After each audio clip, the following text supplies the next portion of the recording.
तो भाई लोग स्क्रीन पर देख रहे हैं कि पावर स्टार पवन सिंह अपने टीम के साथ एकदम चल दिए। क्या स्टाइलिंग है यार भाई लोग, देख रहे हैं ना स्क्रीन पे पावर स्टार पवन सिंह का बॉडी देख रहे हैं भाई लोग। अब पावर स्टार पवन सिंह कहाँ जा रहे हैं इसी के बारे में बात करने वाले हैं। अगर मेरे चैनल पर नए हैं तो जरूर लाइक सब्सक्राइब कीजिएगा। अब बात करते हैं भाई लोग पावर स्टार पवन सिंह कहाँ जा रहे हैं। तो भाई लोग स्क्रीन पर देख रहे हैं फिर कि ज्योति भाभी कृष्ण भगवान का फोटो लेके मतलब कि एक रील्स वीडियो डाली थी। या भाई लोग पावर स्टार पवन सिंह ज्योति भाभी एक साथ मतलब कृष्ण भगवान का जन्मदिन मनाएंगे, क्योंकि आज कृष्ण भगवान का जन्मदिन है भाई लोग। एक बात और कहना चाहता हूँ भाई लोग, पावर स्टार पवन सिंह ज्योति भाभी से मिलने के लिए ही निकले हैं अपने तल बल के साथ, स्क्रीन पे देखें ही। एक बात और कहना चाहता हूँ भाई लोग, पावर स्टार पवन सिंह ज्योति भाभी एक साथ मनाएंगे।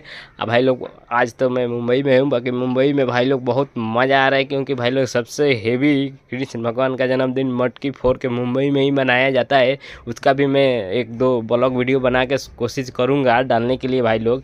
एक बात और कहना चाहता हूँ भाई लोग, पावर स्टार पवन सिंह ज्योति भाभी के आप लोग फैन हैं तो ज़रूर लाइक सब्सक्राइब कीजिएगा।